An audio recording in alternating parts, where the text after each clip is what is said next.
Hello everyone and welcome to my YouTube channel.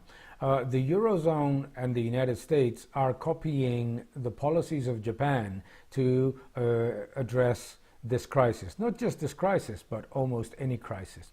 And there are significant problems and significant issues in doing that. The first one is we need to understand that the United States and the Eurozone have absolutely nothing to do with Japan in terms of the level of discipline of the labor force, in terms of the tightly knit industrial and government complex, in terms of the structure of the business fabric, and in terms of demographics.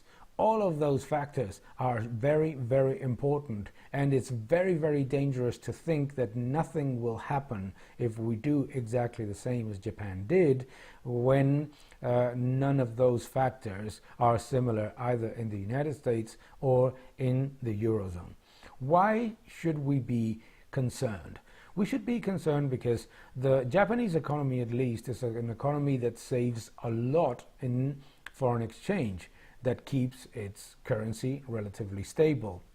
But we also have to understand that decades of massive government plans and stimulus spending plus central bank liquidity injections and rate cuts, all of those, what they have created is a chain of malinvestment that is a huge transfer of wealth from savers and real wages to the indebted and to government.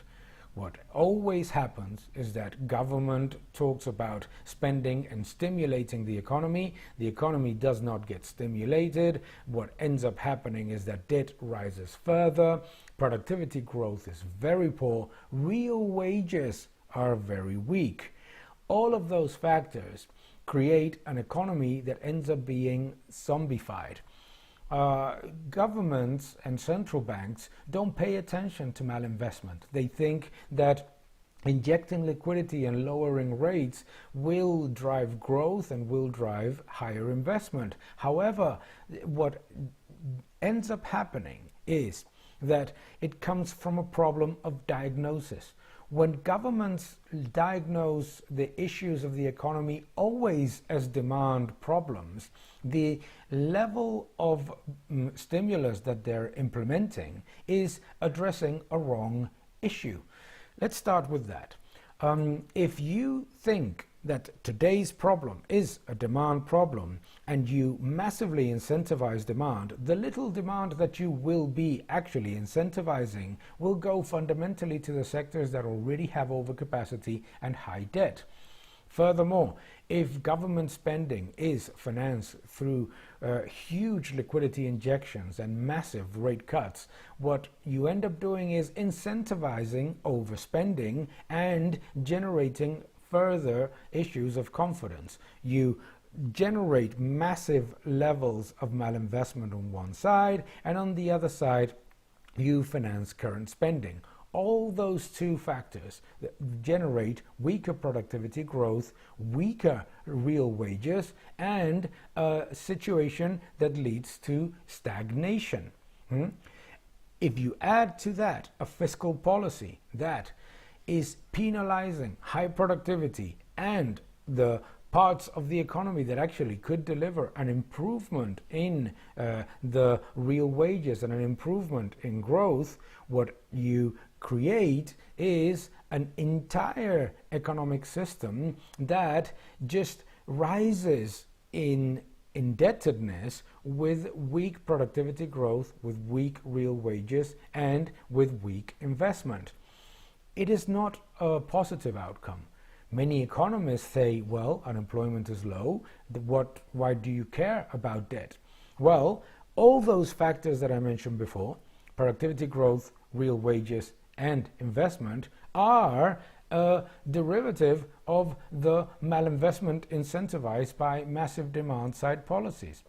You see, governments will always consider that the stimulus plans, that when they don't work, is because they haven't done enough. You will always hear the same things. It wasn't enough, it could have been worse, let's repeat. It wasn't enough, it could have been worse, let's repeat. And what you end up doing is creating huge slack in the economy, And each time that you get into a crisis, the recovery is weaker. We cannot copy the example of Japan.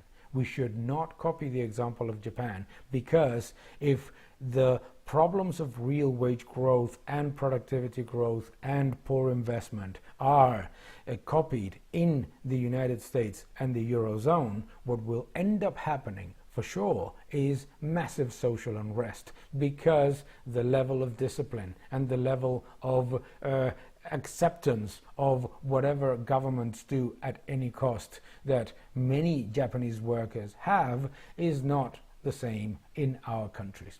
It is absolutely imperative that governments start to understand overcapacity, malinvestment, and the risk of huge transfers of wealth from savers and real wages to the indebted, in order to understand that you cannot simply try to stimulate growth by injecting more debt and creating further imbalances. Thank you very much. Thank you for following this YouTube channel. Please subscribe to the channel, leave your comments below, and keep defending freedom. Thank you very much.